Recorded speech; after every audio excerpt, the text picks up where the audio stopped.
She arrived at Thanksgiving carrying a homemade pumpkin pie and 2 bottles of sparkling water, trying to look calm even though her chest already felt tight. Her name was Mary Brooks, a quiet woman who had spent 5 years holding her family together without anyone truly noticing. She had paid bills, fixed problems, and stepped in whenever money was short, never keeping score out loud. But deep down she remembered everything. As she parked 2 streets away and walked toward Linus Brooks's house, she could already feel that familiar tension building. "Just get through today," she whispered softly to herself. She had no idea this would be the last time things stayed the same. Inside the house, the noise hit her immediately: laughter, music, children running, and plates clattering in the kitchen. Nearly 40 people filled the space, creating that warm but overwhelming family chaos everyone pretended to enjoy. Mary placed her pie on the counter and greeted a few relatives with small smiles and nods. Richard Brooks gave her a quiet chin lift from across the room, their usual silent greeting. Before she could settle in, Josephine Brooks's voice cut through everything. "Mary," she called sharply, not even turning around. Mary paused, already knowing this wouldn't be a simple conversation. "The mortgage is due next week," Josephine said loudly.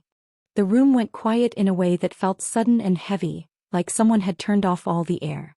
Mary blinked, trying to process why this was happening here in front of everyone. "We talked about this," she said calmly, keeping her voice steady. "I'm tapped out this month." Josephine turned slowly, her face firm and unyielding. "Either you pay or you stop coming here," she said clearly, making sure every ear heard it.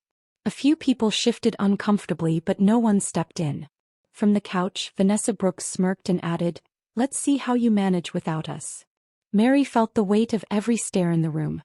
She didn't argue and she didn't raise her voice, even though her hands trembled slightly at her sides. "You're really doing this here?" she asked quietly, searching Josephine's face for something softer. But there was nothing there except expectation and control. "I'm done being quiet," Josephine replied coldly. She went further, calling Mary's career a small-time hustle, dismissing years of hard work in a single sentence. A few people laughed awkwardly, and that was enough to settle something inside her. Mary let out a short breath that almost sounded like a laugh. "All right," she said simply. "I hear you." She picked up her coat slowly, not rushing, not making a scene, just moving with quiet certainty. She grabbed her sparkling water but left the pie behind on the counter without a word. As she walked toward the door, no one stopped her and no one spoke her name. Outside, the cold air hit her face, sharp and grounding as she reached her car. She sat there for a moment, hands resting on the steering wheel, staring ahead in silence. Something inside her shifted, not anger, not sadness, just clarity. "Enough," she said under her breath. And for the first time in years she truly meant it. Mary sat in the car longer than she expected, her hands still resting on the steering wheel as her mind replayed every word from inside that house. The laughter, the silence, the way Josephine had looked at her like she owed something permanent. 5 years, she murmured to herself, shaking her head slowly. It hadn't started this way, and that was the part that hurt the most. It had been small things at first, simple favors that felt normal between family. She had never imagined those small moments would grow into something this heavy. But now, sitting alone in the cold, she could finally see it clearly. This wasn't love anymore, it was pressure. It began when she was 28, just starting to stabilize her clinic after years of struggle. Josephine had called one evening, her voice soft, asking for help with a small bill. "Just until Friday," she had said, and Mary didn't hesitate. It was a small amount, nothing worth thinking twice about. Then came Linus, needing money for a car repair so he wouldn't lose his job. "I'll pay you back," he had promised, and she believed him. Weeks turned into months, and that repayment never came. Mary didn't push because it felt petty at the time. She told herself, "It's family, it's fine." Then the requests became more frequent, more urgent, and somehow more expected. A dental bill here, school supplies there, groceries when the month stretched too long. Mary kept saying yes, telling herself she was helping, telling herself it was temporary. She even started tracking it quietly, opening a simple spreadsheet late at night after work. Each entry had a date, an amount, and a hopeful note beside it. But over time, those hopeful notes began to disappear. The repayments never came and the empty spaces grew larger. Still, she kept going because saying no felt harder than carrying the weight. Vanessa had added a different kind of pressure, one wrapped in confidence and ambition. She talked about business ideas, quick money, and opportunities that always sounded just convincing enough. "This one is different, Mary," she would say, smiling like she had already succeeded. Linus would stand beside her, quiet but supportive, letting her words carry the conversation. Mary had tried once to suggest budgeting, even printing out simple plans to help them manage better. Vanessa had laughed, calling her too serious, while Josephine accused her of being difficult. That moment stayed with Mary longer than she expected. It was the first time she felt something shift inside her. Over time, the language around the help changed in a way Mary couldn't ignore anymore. "Just this once" became something they no longer said out loud because it was already assumed. "Family helps family" became the answer to every question she hadn't even asked. And whenever she hesitated, Josephine had a way of making silence feel like guilt. A single word, a look, or a quiet pause could undo her entire resolve. That night in the car, Mary leaned back and closed her eyes for a moment. "This ends now," she said quietly. And for the first time it didn't feel like a thought, it felt like a decision. That night, Mary returned home without turning on the lights, letting the silence of her apartment settle around her like something unfamiliar but necessary. She dropped her keys on the table and stood still for a moment, listening to nothing but her own breathing. Her phone buzzed repeatedly across the room, lighting up with messages she didn't need to read to understand. She already knew what they would say: accusations, guilt, maybe even mockery wrapped in concern. "Not tonight," she whispered, leaving the phone where it was. Instead, she walked slowly to her small filing cabinet and pulled it open. Something in her had already made up its mind. She began pulling out everything she had kept over the years: bank statements, transfer records, receipts, and screenshots she had saved without fully knowing why. Papers started stacking on the table one after another, forming a pile that grew faster than she expected.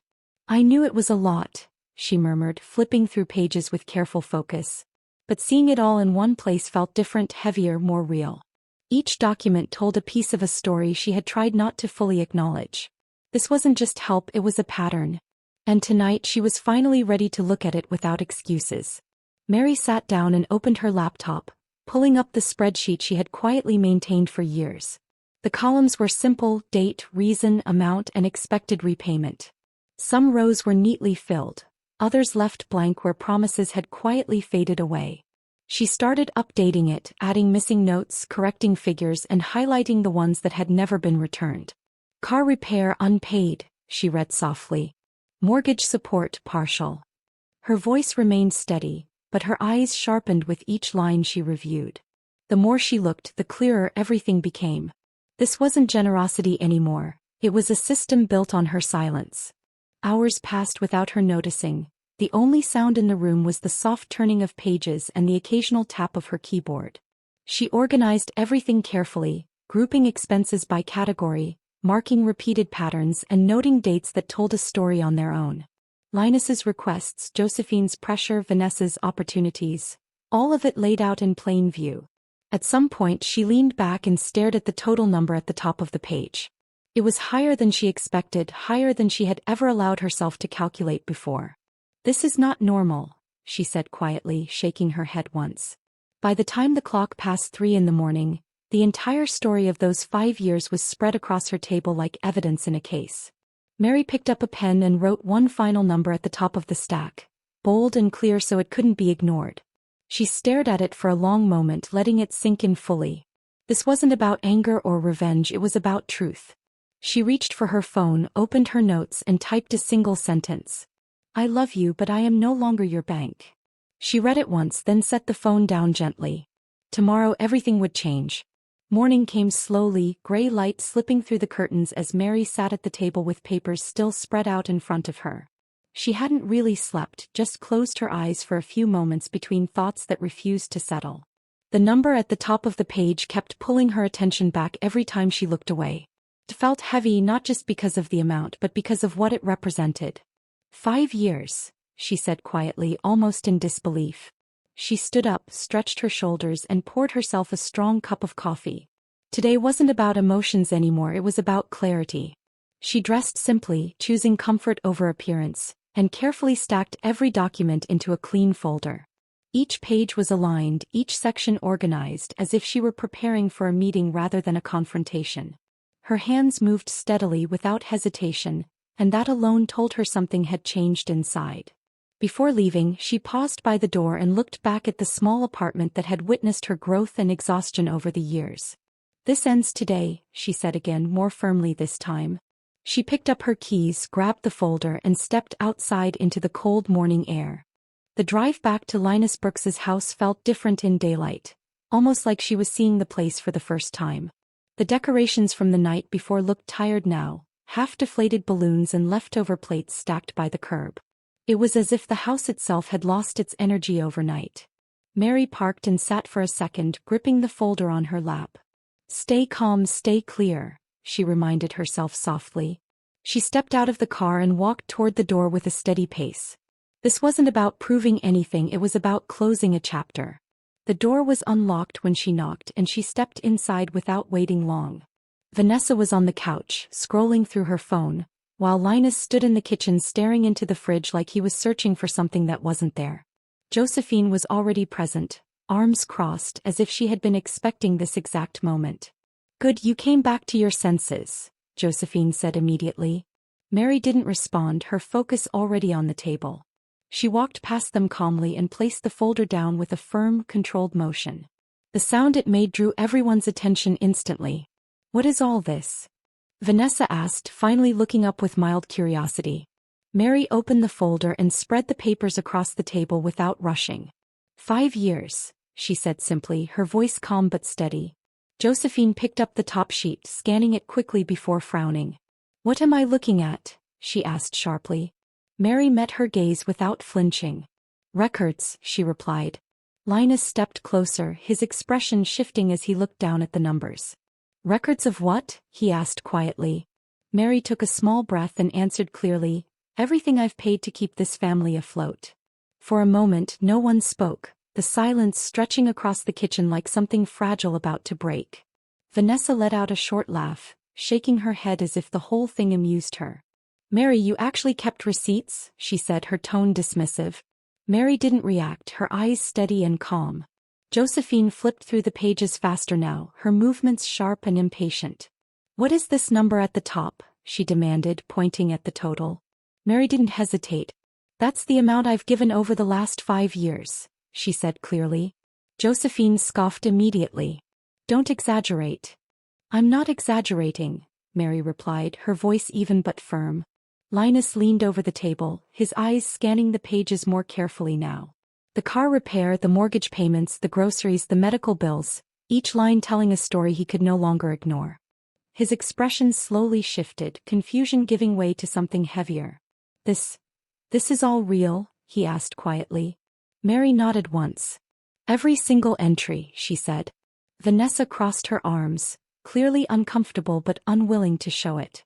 "This is unnecessary drama," she muttered. Mary finally looked at her. "No," she said calmly. "This is clarity."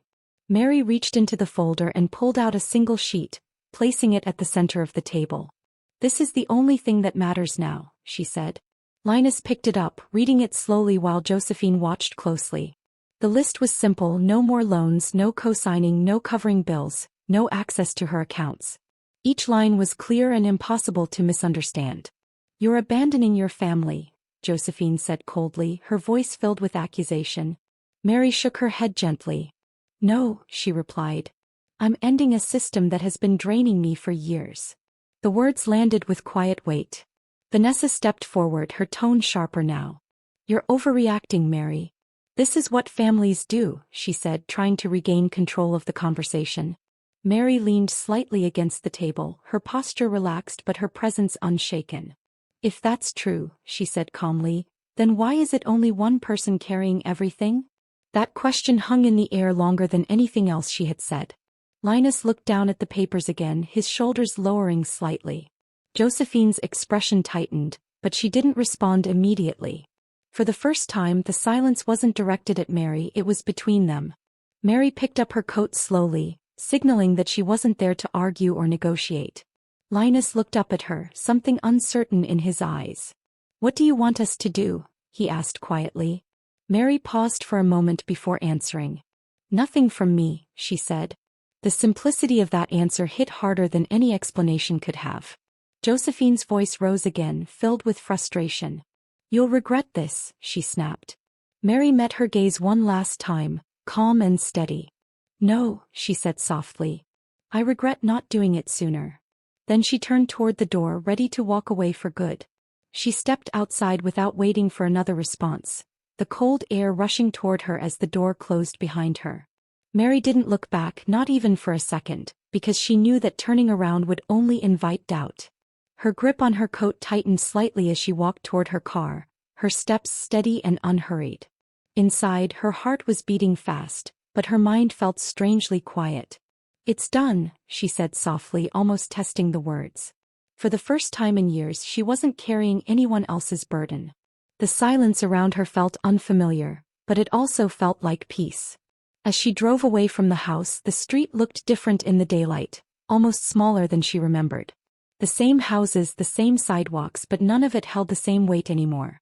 Mary exhaled slowly, her hands relaxed on the steering wheel as she turned onto the main road. Her phone buzzed again, lighting up on the passenger seat, but she didn't reach for it. She already knew what was waiting on the other side of those messages. "Not today," she said quietly, keeping her eyes forward. Today wasn't about reacting, it was about moving forward. The fallout started almost immediately, just as she expected. Calls came in from unknown numbers, one after another, each one carrying a voice she recognized without answering. Josephine's messages were sharp and repetitive, filled with guilt and warnings about breaking the family apart. Vanessa sent long voice notes, talking about misunderstandings and one last opportunity that would fix everything. Even distant relatives began posting subtle messages online, hinting at betrayal and loyalty. Mary saw some of them, but she didn't respond. She simply muted the conversations and placed her phone face down on the table. A few days later, Josephine showed up at Mary's clinic without warning, standing at the entrance like she owned the space. She looked around slowly, taking in the clean equipment, the certificates on the wall, and the quiet order of the room. "Nice place," she said, her tone carrying a hint of something she didn't quite admit. Mary didn't respond immediately, finishing her notes before looking up. "What do you need?" she asked calmly. Josephine stepped closer, lowering her voice. "You embarrassed me," she said. Mary held her gaze steadily. "You told me to pay or leave in front of everyone," she replied. Josephine hesitated for a brief moment, her confidence shifting slightly as the reality of that night settled between them. "I was under pressure," she said, her voice softer now, almost defensive. Mary nodded slowly, acknowledging the words without accepting them. "So was I," she replied. "For 5 years." The room went quiet again, but this time it felt different, less tense, more final. Josephine looked away first, her arms crossing tightly as if she was holding on to something slipping out of her control. Mary stood calmly behind her desk, no anger, no urgency, just certainty. And that certainty changed everything. Josephine looked around the clinic again, slower this time, as if seeing it properly for the first time. The quiet, the order, the work behind it all, it didn't match the story she had been telling herself.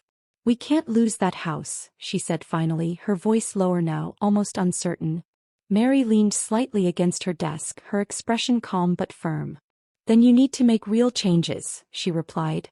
Josephine frowned, clearly not expecting that answer.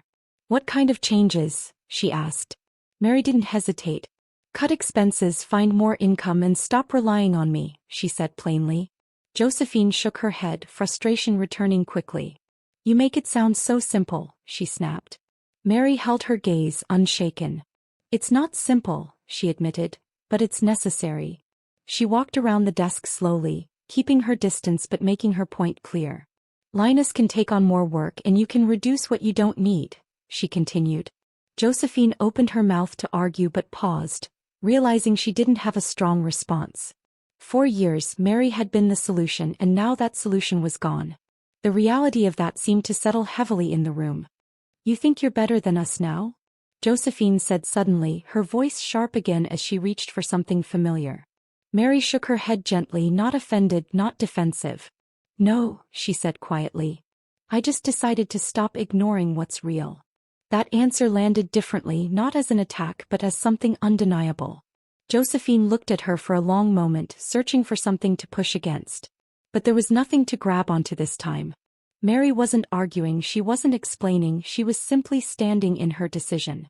Mary glanced toward the waiting area, knowing her next patient would be arriving soon. "I have work to do," she said calmly, stepping toward the door. Josephine didn't move at first, as if she hadn't fully processed that the conversation was over. "So that's it?" she asked, her voice quieter now. Mary paused at the doorway, her hand resting lightly on the handle. "That's it," she replied. There was no anger in her tone, no bitterness, just finality. Josephine stood there for a moment longer, then slowly turned and walked out without another word. Weeks passed, and the noise that had once surrounded Mary began to fade. The calls stopped coming as frequently, and the messages lost their urgency when they went unanswered. One evening her phone buzzed with a message from Linus, simple and direct. "I'm looking for extra work," it read. There was no request attached, no hidden expectation, just a statement. Mary stared at the message for a while, her expression unreadable. She didn't respond right away, not out of anger but because she needed time.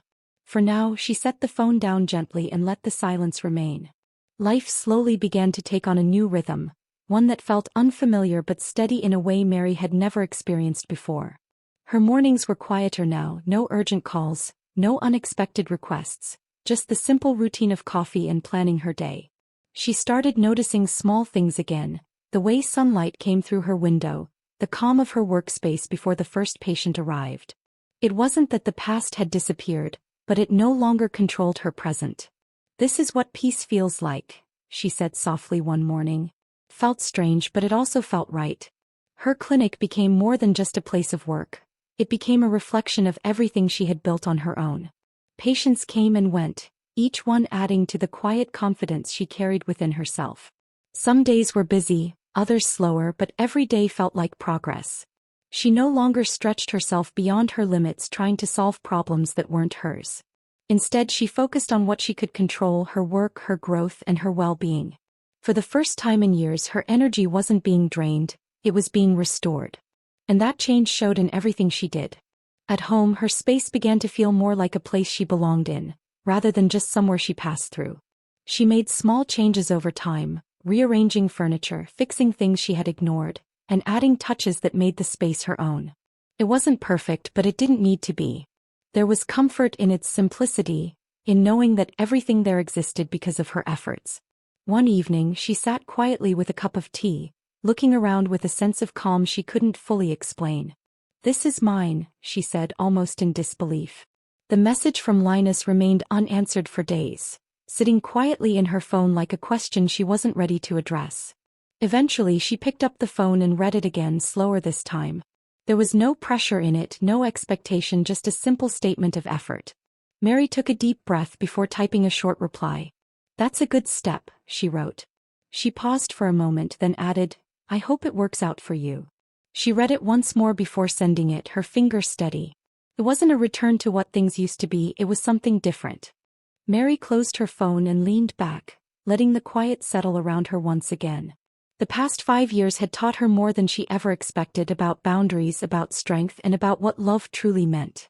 It wasn't about sacrifice without limits, and it wasn't about losing yourself to keep others comfortable. It was about balance, respect, and knowing when to let go. She stood up and walked toward the window, looking out at the world beyond her own space. "I chose myself," she said quietly. And this time there was no doubt, no hesitation, just certainty.